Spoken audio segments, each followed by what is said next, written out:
तो जैसा कि आपने देखा कि ना, risk is part of everyone's life. हम लोगों के जीवन में रिस्क है, चाहे हम घर के काम करेंगे चाहे बाहर के काम करेंगे। Risk is the part of everyone's life. हर व्यक्ति के जीवन के साथ में काम करना है, काम में रिस्क होता है और रिस्क को हम लोग इफेक्टिवली मैनेज करते हुए चले आ रहे हैं।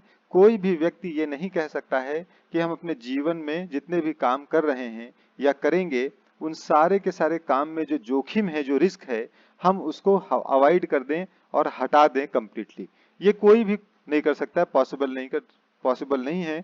हाँ, हम लोग उसको मैनेज करते हुए चले आ रहे हैं। एग्जाम्पल जैसे रोड का एग्जाम्पल दिया कि भाई एक व्यक्ति रोड पे चलता है तो उसके साथ रिस्क है कि वो गाड़ी से टकरा जाएगा, एक्सीडेंट हो जाएगा, इंजरी हो जाएगी, डेथ हो सकती है। तो इसका मतलब ये नहीं है कि हम रोड पे ही चलना बंद कर दें और जीवन में कभी रोड पर ना चलें। हमको रोड पर जाना होगा, अपने जीवन को चलाने के लिए, अपने जीवन के काम को करने के लिए रोड पे निकलना ही होगा और वहां के रिस्क को मैनेज करना होगा। हम लोगों का ब्रेन ठीक काम कर रहा है। एवरीडे लाइफ के जो रिस्क असेसमेंट है, जो काम है, उसमें जो रिस्क है उसको हम लोग भली भांति जानते हैं। इस चीज का साक्ष्य और प्रमाण ये है कि हम लोग ठीक ठाक बैठे हुए हैं, हमारे दोनों हाथ, आंखें, पैर सही सलामत हैं। इसका मतलब यह है कि हमारा दिमाग जो है वो सही तरीके से रिस्क असेसमेंट करता है अपने एवरीडे लाइफ के रिगार्डिंग। ठीक है।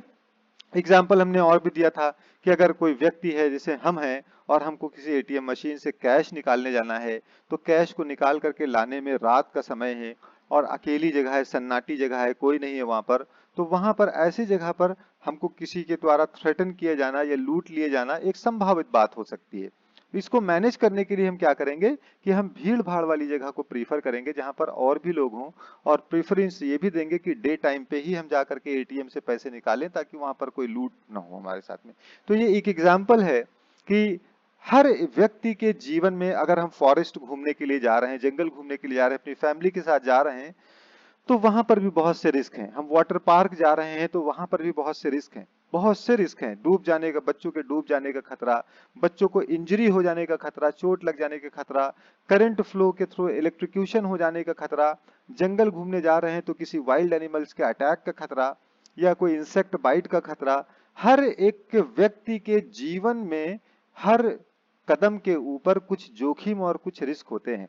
लेकिन हम लोगों की सोसाइटी और समाज ने, हमारे पेरेंट्स ने, हमारे स्कूल और एजुकेशन ने हमको उस रिस्क को मैनेज करना सिखाया है, बताया है, रिस्क के बारे में बताया है, रिस्क के बारे में सिखाया है।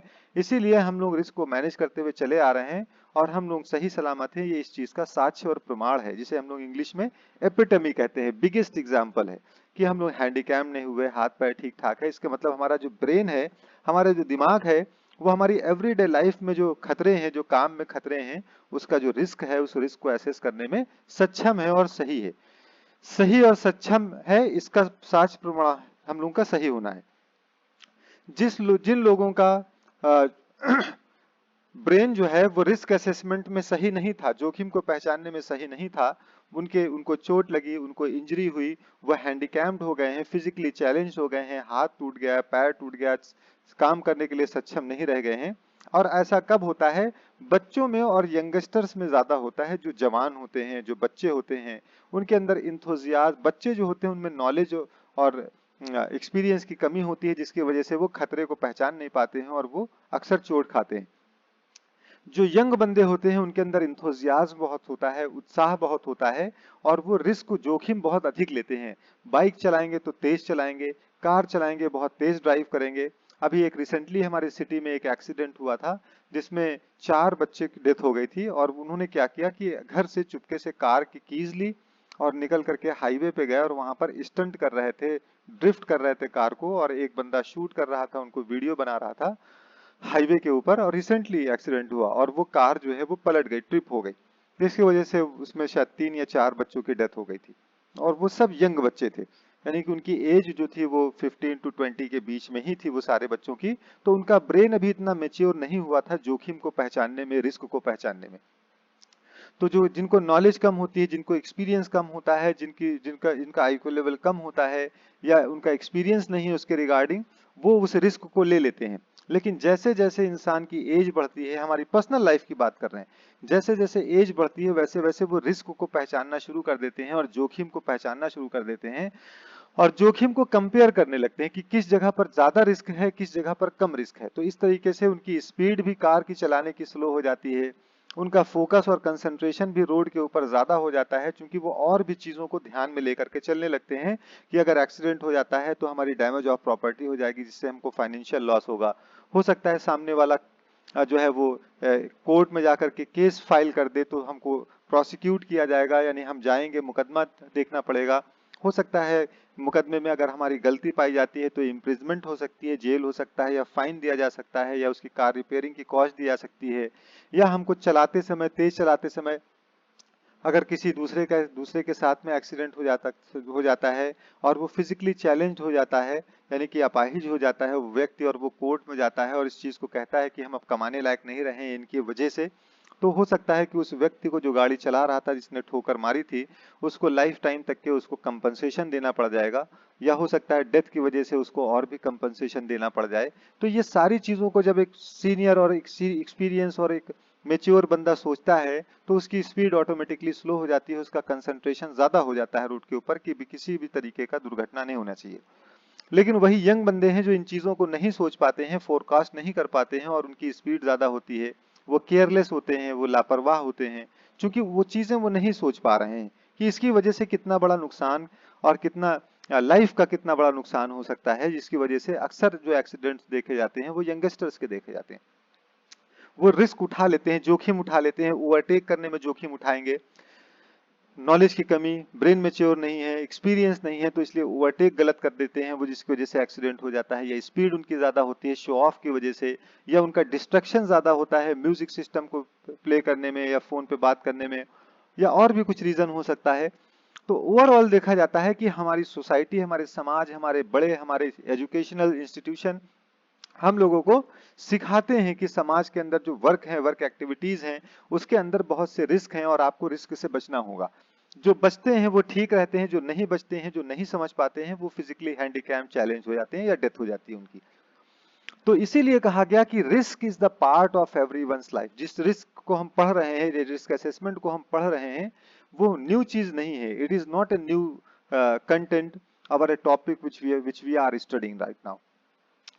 रिस्क जो है वो हमारी एवरीडे लाइफ का एक हिस्सा है। We can not avoid the risk but we can put things to manage them effectively. हम कुछ चीजों को, कंट्रोल मेजर को रख सकते हैं, लगा सकते हैं उसको इफेक्टिवली मैनेज करने के लिए। And risk is involve in our daily life whether we are going to the office और मेकिंग टी एट होम। हमारी जीवन में हमेशा रिस्क मौजूद होता है, चाहे हम ऑफिस के लिए घर से निकल रहे हो तो भी रिस्क है, अगर हम घर के अंदर चाय बना रहे हो तो भी रिस्क है। कहा risk is the chance that high or low that somebody could be harmed by a hazard।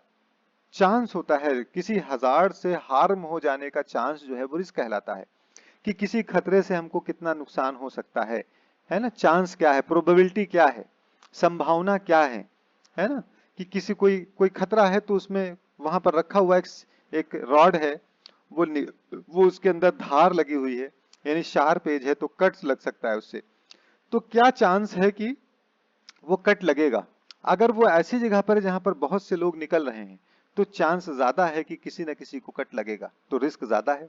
और वो वही चीज कहीं ऐसी जगह पर रखी हुई है जहां पर कोई व्यक्ति निकलता ही नहीं है, एक कूड़े की जगह पर जहां पर डंपिंग किया जाता है, गार्बेज इकट्ठा किया जाता है, कूड़ा इकट्ठा किया जाता है, अगर वहां पर वो चीज है तो वहां पर फ्यू बंदे कोई जा सकते हैं, तो वहां पर रिस्क कम है।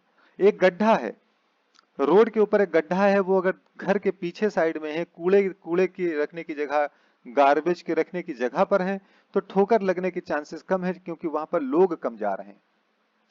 वही गड्ढा एक शॉपिंग मॉल है, उसके एंट्रेंस गेट के ऊपर है, जहां पर हर सेकंड पे एक व्यक्ति निकलता है, तो यहाँ पर ठोकर लगने के चांस ज्यादा हैं, तो यहाँ पर रिस्क ज्यादा है, वहां पर रिस्क कम है। आगे इसको हम लोग और एलेबोरेट करते हैं। रोड के ऊपर स्पीड लिमिट कम कर दिया, 55 किलोमीटर प्रति घंटे की रफ्तार से चला रहे हैं, तो चांस ऑफ एक्सीडेंट कम है, रिस्क कम है। 85 किलोमीटर पर आवर की स्पीड से चला रहे हैं तो हाई चांस ऑफ एक्सीडेंट है। फिर रिस्क मैनेजमेंट को हम लोगों ने डिस्कस किया था कि रिस्क मैनेजमेंट क्या होता है। तो रिस्क मैनेजमेंट एक लॉ के अकॉर्डिंग बताया जाता है कि एक ओवरऑल सिस्टम होता है। मैनेजमेंट का मतलब क्या होता है, what is the meaning of management. Phil Kotler नाम के एक मार्केटिंग के हेड हैं, जिन्होंने अपनी किताब में लिखा कि मैनेजमेंट का मतलब होता है get your work done through others while using your all resources in A proper way. तो फिल कॉटलर ने अपनी बुक में लिखा कि मैनेजमेंट का मतलब होता है अपने काम को किसी दूसरे के द्वारा करवा लेना, सारे रिसोर्सेस, सारी चीजों को प्रयोग करके एक सही तरीके से, ठीक है ना। तो get your work done through others in A proper way while using your all resources. दूसरा तरीका ये है, दूसरा मीनिंग ये निकलता है कि मैनेजमेंट का मतलब ये होता है कि ओवरऑल काम को मैनेज करना, सुव्यवस्थित तरीके से काम को करवाना या करना, ये मैनेजमेंट कहलाता है। तो रिस्क मैनेजमेंट हर एक चीज का एक मैनेजमेंट होता है, मैनेजमेंट सिस्टम होता है, सुव्यवस्थित तरीका होता है जिसे मैनेजमेंट कहते हैं। सुव्यवस्थित तरीका, स्टेप वाइज प्रोसेस, चाहे वो सेल्स का मैनेज करना हो, चाहे वो सेफ्टी को मैनेज करना हो, चाहे कोई प्रोडक्शन का मैनेज करना हो, चाहे कोई फाइनेंस का मैनेजमेंट करना हो, चाहे वो गुड्स एंड सर्विसेज को मैनेज करना हो, हर एक चीज का एक मैनेजमेंट सिस्टम होता है। उसी तरीके से रिस्क को भी मैनेज करने के लिए रिस्क मैनेजमेंट है। तो रिस्क मैनेजमेंट में तीन चीजें आती हैं। पहली चीज आती है risk assessment of any work activity, जैसे कल एग्जांपल्स में हम लोगों ने डिस्कस किया था, risk assessment of any work activity. दूसरा कंट्रोल एंड मॉनिटरिंग ऑफ सर्च रिस्क, जो भी आपने रिस्क एक्टिविटीज को, जिसको आप देख रहे हैं, जिसके अंदर रिस्क को आप पता कर रहे हैं, उसको आप, जैसे कोई भी काम, आप कल हम लोगों ने एग्जांपल लिया था कि बहुत से काम होते हैं, वर्क एक्टिविटीज होती हैं, कंस्ट्रक्शन साइट हो या इंडस्ट्री हो। फॉर एग्जांपल कंस्ट्रक्शन साइट अगर है तो वहां पर एक्सकावेशन, गड्ढा भी खोदा जा रहा है, वहां पर स्कैफोल्ड भी लगाया जा रहा है, वहां पर हॉट वर्क भी हो रहा है, वेल्डिंग, कटिंग, ग्राइंडिंग हो रही है, वहां पर क्रेन से मटेरियल को हैंडल भी किया जा रहा है। डिफरेंट वर्क एक्टिविटीज हुआ करती हैं एक वर्क प्लेस में। सारी की सारी वर्क एक्टिविटीज के रिस्क को एसेस करना, ये रिस्क मैनेजमेंट का पहला स्टेप होता है, हिस्सा होता है। फिर जब रिस्क पता चल जाता है कि इस काम में रिस्क है और रिस्क ज्यादा है, तो उसे कंट्रोल करना पड़ता है और मॉनिटर करना पड़ता है उस एक्टिविटी को। सिर्फ कंट्रोल करके छोड़ देना ही नहीं होता है, बल्कि मॉनिटर करना भी जरूरी होता है। मॉनिटर का मतलब देख रेख करना, सुपरविजन मेंटेन करना, ठीक है ना। So control and monitoring of such risk and communicating these risk to all the person involve, और उस रिस्क को पूरे के पूरे एरिया में कम्युनिकेट करना, ठीक है ना। इंडस्ट्रीज में अगर कहीं पर भी कोई एक्सीडेंट होता है तो एक्सीडेंट के इन्वेस्टिगेशन के बाद, उसके रूट कॉज को पता करने के बाद, मेन कारणों को पता करने के बाद, उस एक्सीडेंट्स को पूरे प्लांट के अंदर हर एक डिपार्टमेंट को कम्युनिकेट किया जाता है, बताया जाता है। आगे कम्युनिकेशन के बारे में हम लोग पढ़ेंगे कि किस तरीके से कम्युनिकेट किया जाता है। यानी कि अगर मोटी मोटी बात, एक साधारण बात अगर समझा जाए, ब्रीफिंग किया जाए, तो कम्युनिकेशन के कई माध्यम होते हैं। वर्बल कम्युनिकेशन होता है, विजुअल कम्युनिकेशन होता है, रिटन कम्युनिकेशन होता है। वर्बल का मतलब बोल के कम्युनिकेट करना, जैसे हम लोग इस टाइम कम्युनिकेट कर रहे हैं। दूसरा विजुअल कम्युनिकेशन होता है, जैसे कि आपने साइनेज बोर्ड और पोस्टर लिखे हुए देखे होंगे, बहुत से पोस्टर बने होते हैं, साइनेज बोर्ड लगा होता है कि स्पीड लिमिट 40, तो वहां पर कोई खड़ा होकर बोल नहीं रहा है, लेकिन फिर भी हमको पता है कि इसकी स्पीड लिमिट यहाँ पर 40 है, तो ये विजुअल है। कहीं पर कोई कार्टून बना दिया है, ऊपर से एक ऑब्जेक्ट गिर रहा है उसके ऊपर, तो हमको पता चल गया कि यहाँ पर फॉलिंग ऑब्जेक्ट हजार्ड है, यहाँ पर बच के निकलना है, ठीक है ना। तो ये विजुअल कम्युनिकेशन है। और तीसरा होता है रिटन कम्युनिकेशन, लिख करके बता, चाहे वो ईमेल के थ्रू लिख करके बताना हो, चाहे वो कागज पर लिख करके बताना हो। तो आगे हम लोग कम्युनिकेशन के बारे में पढ़ेंगे। तो कहा कि ये तीन पार्ट होते हैं रिस्क मैनेजमेंट के, और रिस्क असेसमेंट इस पूरे रिस्क मैनेजमेंट का एक हिस्सा है। तो risk assessment is an integral part of risk management. Risk assessment क्या है? एक इंटीग्रल पार्ट है रिस्क मैनेजमेंट का। It is a process of identifying and analysing the safety and health hazard associated with the work. ये कैसा process है? Risk assessment एक ऐसा प्रोसेस है जिसके अंदर हम लोग किसी भी वर्क के अंदर जो से हेल्थ एंड सेफ्टी के जो हजार्ड हैं उनको आइडेंटिफाई किया जाता है, उनको एनालाइज किया जाता है, उसको एसेस किया जाता है, यानी कि उसको इवैल्यूएट किया जाता है, आकलन किया जाता है, उसका मूल्यांकन किया जाता है। फिर प्राथमिकता के आधार पर कंट्रोल मेजर लगाया जाता है, वही elimination, substitution, engineering control, administrative control and PPS. फिर अगर प्राथमिकता दी जाती है, प्रायोरिटाइज किया जाता है, प्रायोरिटाइज करने के बाद, प्राथमिकता देने के बाद जो सबसे ज्यादा खतरे वाला होता है उस पर कंट्रोल मेजर सबसे पहले लगाया जाता है, ताकि उसमें मौजूद, उसमें अवेलेबल, उसमें उपस्थित रिस्क को, जोखिम को कम किया जा सके। रिस्क मैनेजमेंट, इस चार्ट को आप देखेंगे तो इसमें देखेंगे कि रिस्क मैनेजमेंट जो होता है उसमें सबसे पहले प्रिपरेशन होता है, जैसे हमने बताया कि ए बी सी डी और हमको मिला के ई, A B C D E, ये 4 लोग हैं, तो ए बी सी डी 4 और ई 5, तो एक उसमें से टीम लीडर है, उसने क्या किया, सबको टीम को बनाया और ए बी सी डी को काम सौंपा। तो हम लोग क्या करेंगे, रिस्क असेसमेंट करने के लिए, रिस्क मैनेजमेंट को पूरा करने के लिए प्रिपरेशन की आवश्यकता पड़ती है, हम प्रिपेयर करते हैं। देन उसके बाद हम लोग क्या करते हैं कि प्रिपरेशन में सारी चीजें तैयारी कर लेते हैं, हम चेकलिस्ट को मेंटेन कर लेंगे, चेकलिस्ट नहीं होगी चेकलिस्ट बना लेंगे, है ना, और उसके बाद सबको काम असाइन कर देंगे। सबसे पहला काम होगा रिस्क मैनेजमेंट में hazards identification, identify hazard, identify potential accident and incident. तो हजार्ड आइडेंटिफाई करने के लिए टीम ने क्या किया, लीडर ने क्या किया कि ए को कह दिया कि तुम जा करके सारे के सारे इक्विपमेंट्स और मशीन को इंस्पेक्ट करो, उसके हजार्ड्स को आइडेंटिफाई करो। बी से कह दिया जाओ जितने भी वर्क एक्टिविटीज हो रही हैं उससे जा करके सारे हजार्ड्स को आइडेंटिफाई करो। सी से कह दिया कि वर्क प्लेस पे जो अनसेफ कंडीशन है उसको जा करके हजार्ड्स को आइडेंटिफाई करो। तो इस तरीके से सबको अपने अपने काम दे दिया और हजार्ड्स को आइडेंटिफाई करने के लिए भेज दिया। जब हजार्ड सारे कलेक्ट हो गए, सबकी चेकलिस्ट आ गई, जब मिले कि हाँ यहाँ पर इस काम में ये खतरा है, इस मशीन और इक्विपमेंट्स में ये हजार्ड है ना, ये वर्क प्लेस पे ये चीजें पड़ी हुई हैं, ये हजार्ड है, सारी चीजें जब पता चल जाती हैं तो रिस्क का इवैल्यूएशन किया जाता है ना, आकलन और मूल्यांकन किया जाता है, एस्टिमेट किया जाता है, देन इवैल्यूट किया जाता है, आकलन किया जाता है, फिर मूल्यांकन किया जाता है। तो आकलन में क्या करता है, जब एस्टिमेट द रिस्क होता है कि एस्टिमेट्स में ये करते हैं कि किसी एक हजार्ड को जो आपने पाया है, उस हजार्ड को पकड़ करके हम कहेंगे कि इससे किसको नुकसान पहुंच सकता है और कैसे, who might be harmed and how. तो इसको हम लोग एस्टिमेशन ऑफ द रिस्क कहते हैं। फिर decide who might be harmed and how, उसके बाद इवैल्यूट किया जाता है, रिस्क का इवोल्यूशन किया जाता है।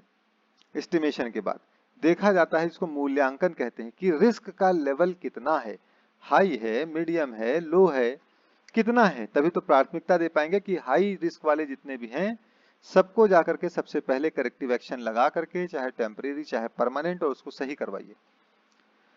तो रिस्क एवोल्यूशन किया जाता है जिसमें हम लोग कहते हैं estimate the risk level based on identified hazard, फिर prioritise the hazard to be controlled, prioritise किया जाएगा कि किस हजार्ड को पहले कंट्रोल किया जाएगा। फिर रिस्क कंट्रोल मेजर लगाया जाता है, कहा formulate control measure according to the hierarchy of controls. जो कंट्रोल मेजर लगाते हैं तो कंट्रोल मेजर कैसे लगाते हैं, जो हायरार्की है, श्रृंखला है, ऊपर से नीचे की तरफ चलती है, जिसके बारे में हम लोगों ने कल डिस्कस किया था एग्जाम्पल के साथ में, कि सबसे पहले जो भी हजार्ड पाया गया है यहाँ पर, जिसका एस्टिमेशन किया गया है, इवोल्यूशन किया गया है, उस हजार्ड को एलिमिनेट करने की कोशिश करेंगे। सबसे पहला काम एलिमिनेशन। एलिमिनेट का मतलब हटा देना है। एक यहाँ पर केमिकल का कोई कंटेनर रखा था, उसको हटा दिया हमने, उठा के कहीं सेफ जगह पर रखा है, तो वहां पर क्या हुआ कि हमने क्या किया, हजार्ड्स को एलिमिनेट कर दिया, हटा दिया। तो जब हजार्ड हट गया तो रिस्क भी हट गया। लेकिन अगर कोई आके कहे नहीं सर ये केमिकल हटा नहीं सकते आप इसमें जो है, चूंकि हम काम कर रहे हैं इससे, तो इसको हटा देंगे तो हम काम कैसे करेंगे, तो आपने उसको क्या किया, सब्स्टिट्यूट करने की कोशिश की कि सब्स्टिट्यूट कर दें। अगर उसी केमिकल का दूसरा रूप अवेलेबल है मार्केट में, कोई दूसरा केमिकल जो सेम काम करता है लेकिन उस पहले केमिकल की तरह उसके अंदर खतरा नहीं है, जैसे कि पहला केमिकल बहुत विध्वंसकारी रूप से ज्वलनशील था, इनफ्लेमेबल था, हाईली इनफ्लेमेबल था, तो उसको हमने क्या किया कि नॉन फ्लेमेबल मटेरियल से कन्वर्ट कर दिया और काम वही सेम कर रहा है। तो ये सब्स्टिट्यूट करना हुआ। अगर सब्स्टिट्यूट भी नहीं हो सकता है तो रिड्यूस कर दिया, एक और भी कंटेंट लगाया जाता है, रिडक्शन, है ना, एलिमिनेशन, सब्स्टिट्यूशन, रिडक्शन भी कहते हैं। तो रिडक्शन का मतलब होता है कि उसकी क्वांटिटी को कम कर देना। 10 लीटर रखने की क्या आवश्यकता है, यहाँ पर अगर 1 लीटर आधे लीटर से काम चल सकता है तो आप आधा लीटर खत्म करिए, आधा लीटर फिर मंगा लिए, कि 10 लीटर का ड्रम यहाँ मत रखिए। तो ये रिडक्शन भी होता है, तो एलिमिनेट करने की कोशिश की जाती है, सब्स्टिट्यूट करने की कोशिश की जाती है, रिड्यूस करने की कोशिश की जाती है, फिर इंजीनियरिंग कंट्रोल लगाया जाता है। अब एग्जाम्पल्स में आप जान सकते हैं कि एग्जाम्पल्स कैसा है कि इंजीनियरिंग कंट्रोल में उस चीज को कवर अप कर देना है। ज्यादातर जो मशीन होती है उसमें इंजीनियरिंग कंट्रोल लगता है, जिसमें सेफ्टी स्विच लगाया जाता है। जैसे क्रेन के अंदर एक लिमिट स्विच लगा होता है। लिमिट स्विच का मतलब होता है कि एक लोड को उठाने की एक लिमिट होती है क्रेन की। जैसे 10 टन की क्रेन है, तो 10 टन से अधिक का भार अगर आप उठाने की कोशिश करेंगे तो क्रेन या तो टूट जाएगी, या तो ट्रिप कर जाएगी, पलट जाएगी। तो उसमें 10 टन से अधिक कोई ना उठाए, उसके लिए एक लिमिट स्विच लगा दिया जाता है कि अगर उससे अधिक का लोड उठाने की कोशिश करेंगे तो क्रेन अपने आप शटडाउन बंद हो जाएगी। तो ये क्या है? सेफ्टी डिवाइस है जो इंजीनियरिंग कंट्रोल है। एक मशीन है जिससे पेपर कटिंग की जाती है, लेकिन वो बहुत ही शार्प है और हाथों को भी काट सकती है। तो उसमें डबल हैंडेड ऑपरेटिंग स्विच लगा दिया कि पेपर सेट करके जब तक के एक हाथ टेबल के इधर, एक टेबल के हाथ उधर, जब तक के दोनों स्विच को एक साथ नहीं दबाएंगे तब तक के मशीन ऑपरेट ही नहीं होगी। तो ये भी क्या है? Control measure, double hand operated switch लगाया है। तो दोनों हाथ आपके स्विच पे बिजी हो जाएंगे, तो उस रॉड, लोहे के जो काटने वाला जो शार्प एज है वो आपके हाथों को काट नहीं सकता है। तो आपके दोनों हाथ बाहर स्विच पे होंगे। ये क्या है? इंजीनियरिंग कंट्रोल है। कुछ सेंसर डिवाइसेस लगा दी जाती हैं कि मशीन अगर है उसके आसपास आप गए रेडियस में तो वो मशीन रुक जाएगी। जैसे काटने वाली ही मशीन पे अगर आपका हाथ उसके नीचे रह गया है तो सेंसर उसको क्या करेगा? सेंस कर लेगा और मशीन को ऑपरेट नहीं करेगा। तो ये सेंसर भी इंजीनियरिंग कंट्रोल ही है। मशीन का कोई घूमते हुए पार्ट होते हैं तो उसमें गार्ड लगा दिया जाते हैं, सेफ्टी गार्ड लगा दिया जाता है। वो सेफ्टी गार्ड लगाना भी इंजीनियरिंग कंट्रोल है। ठीक है ना? तो engineering control is the most effective control measure. लेकिन उस इंजीनियरिंग कंट्रोल की भी मेंटेनेंस और इंस्पेक्शन होना चाहिए। ऐसा ना हो लिमिट स्विच खराब हो गई हो और पता ही ना हो, और उसके बाद वो हाथों को, वर्कर के हाथों को काट दे। तो उसके टाइम टू टाइम इंस्पेक्शन और मेंटेनेंस भी जरूरी है। फिर एडमिनिस्ट्रेटिव कंट्रोल आता है, जिसको आपको डिस्कस किया गया था। एडमिनिस्ट्रेटिव कंट्रोल के अंदर ट्रेनिंग प्रोवाइड करना, इंस्पेक्शन करवाना, रिस्क असेसमेंट करवाना, वर्क परमिट इशू करके काम करवाना, ठीक है, सुपरविजन को मेंटेन करना, ये सारे के सारे क्या हैं? एडमिनिस्ट्रेटिव कंट्रोल मेजर हैं। फिर पर्सनल प्रोटेक्टिव इक्विपमेंट्स, पीपीई आती है। हेलमेट है आंख को बचाने के लिए, स्पेक्टिकल है, बॉडी को बचाने के लिए रेडिएशन या किसी चीज से एप्रन दिया जाता है। केमिकल बॉडी पे ना लगे इसलिए केमिकल से बचने के लिए एप्रन, और केमिकल्स से बचने के लिए हैंड ग्लव्स दिया जाता है जो कि केमिकली ट्रीटेड होता है, रबर का होता है जिसपे केमिकल का असर नहीं होता है। पैरों को कुचलने और बचाने के लिए, करंट लगने के लिए, फिसलने ना देने के लिए नॉन स्किडिंग सोल का शूज दिया जाता है, जिसके अंदर टू गार्ड लगा होता है कि कोई सामान पैर पे अगर शूज पे गिर जाएगा तो शूज जो है उसको रोक लेगा और पैरों को कुचलने नहीं देगा। तो इस तरीके के पर्सनल प्रोटेक्टिव इक्विपमेंट्स हैं। कानों को बचाने के लिए ईयर प्लग और ईयर मफ दिया जाता है। ये सारे के सारे क्या हैं? कंट्रोल मेजर हैं। तो कंट्रोल मेजर जब भी कोई हजार्ड मिलता है उसका कंट्रोल मेजर लगाना होता है। तो सबसे पहले एलिमिनेट करने की कोशिश करते हैं, फिर सब्स्टिट्यूट या रिड्यूस करने की कोशिश करते हैं, फिर इंजीनियरिंग कंट्रोल लगाते हैं, फिर एडमिनिस्ट्रेटिव कंट्रोल लगाते हैं, फिर पर्सनल प्रोटेक्टिव इक्विपमेंट्स उस बंदे को प्रोवाइड किया जाता है। तो एक श्रृंखला है, ये एक हायरार्की ऑफ कंट्रोल मेजर है, और इसी हायरार्की ऑफ कंट्रोल मेजर को ही हम लोग फॉलो करते हैं। ठीक है। फिर उसके बाद उस रिकॉर्ड्स को हम लोग लिख लेते हैं, रिकॉर्ड्स और फाइंडिंग्स, जो भी फाइंडिंग्स मिली है उसको लिख लेते हैं और अपने पास रख लेते हैं। उस चीज को, उस डॉक्यूमेंट्स को लगभग 3 साल के लिए स्टोर कर लेते हैं। ये कंपनी की पॉलिसी पर डिपेंड करती है वो कितने साल के लिए स्टोर करती है। अगर आपकी कंपनी 2 साल तक करती होगी तो 2 साल तक कर सकते हैं, 3 साल से ज्यादा करनी होगी तो 3 साल तक भी कर सकते हैं। फिर इम्प्लीमेंटेशन एंड रिव्यू, जो भी कंट्रोल मेजर आपने बताया है उस चीज को इम्प्लीमेंट करिए, लागू करिए और उसको रिव्यू करते रहिए कि हाँ वो इफेक्टिवली काम कर रहा है कि नहीं कर रहा है। तो रिस्क, ये है पूरा का पूरा risk management process. Risk management process में जो रिस्क असेसमेंट है वो इसका एक इंटीग्रल पार्ट है। वो है hazard identification, risk evolution and risk control. ये रिस्क असेसमेंट है ये। ठीक है ना? तो ये रिस्क असेसमेंट को हम लोग, रिस्क मैनेजमेंट के अंदर का जो रिस्क असेसमेंट है उसको हम लोग डिस्कस करने जा रहे हैं।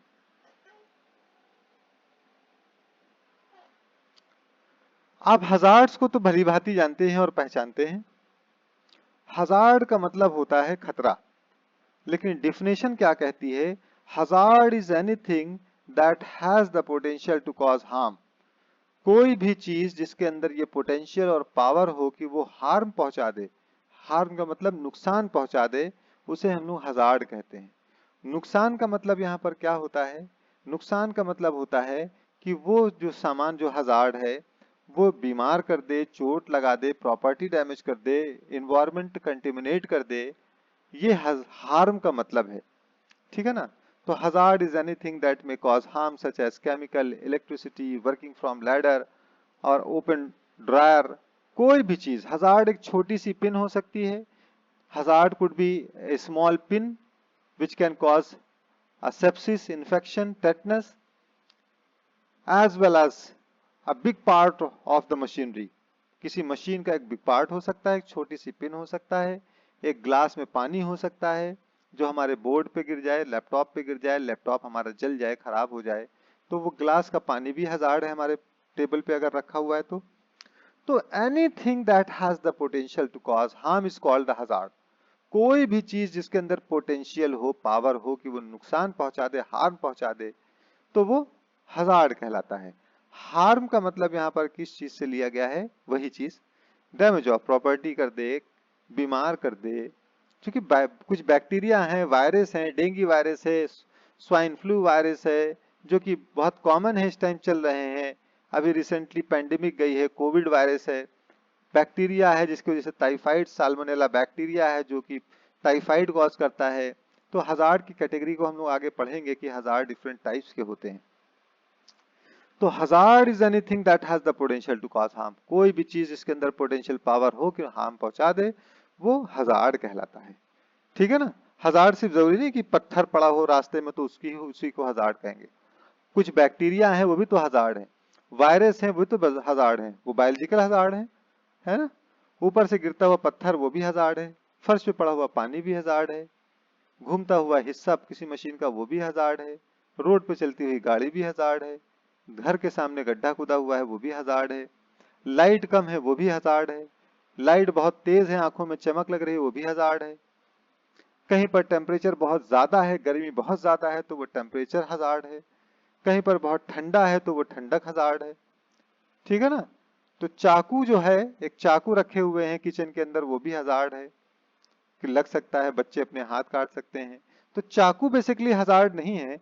चाकू के अंदर जो है वो जो एज है, उसकी शार्प एज, जो धार है, वो हजार्ड है। अगर एक चाकू में नोक खत्म कर दी जाए और गोल गोल कर दिया जाए तो उसका मतलब क्या, वो हजार्ड तो रह नहीं गया। अब वो नुकसान पहुंचा सकता है लेकिन बहुत अधिक नुकसान नहीं पहुंचा सकता है।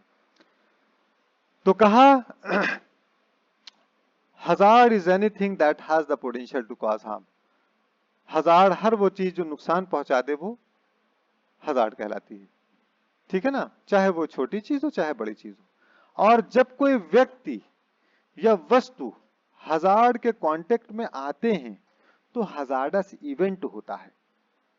जैसे गड्ढा खुदा हुआ है और हम सभी लोग एक साथ जा रहे हैं, तो गड्ढा तो इधर उधर नहीं भाग रहा है ना, वो तो अपनी जगह स्थिर है, कांस्टेंट है, लेकिन हम गड्ढे के पास पहुंच रहे हैं। तो when somebody or something comes in contact with the hazard and hazardous event occur, तो हम जैसे ही गड्ढे के पास पहुंचेंगे, हमारा पैर गड्ढे में पड़ेगा और हम ठोकर लग के गिर जाएंगे। तो यही है हजार्डस इवेंट। तो कहा a hazardous event takes place when someone or something interact with the hazard and harm result. जब कोई व्यक्ति या कोई वस्तु किसी हजार्ड के कांटेक्ट में आता है तो उसकी वजह से क्या होता है, हार्म रिजल्ट होता है, नुकसान होता है।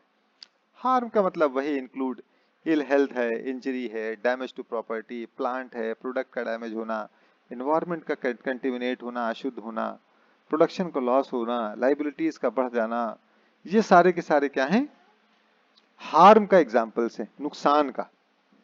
ठीक है ना? अच्छा,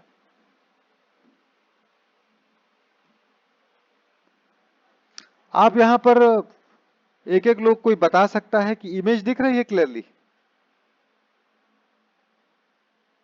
यस सर, दिख रही है।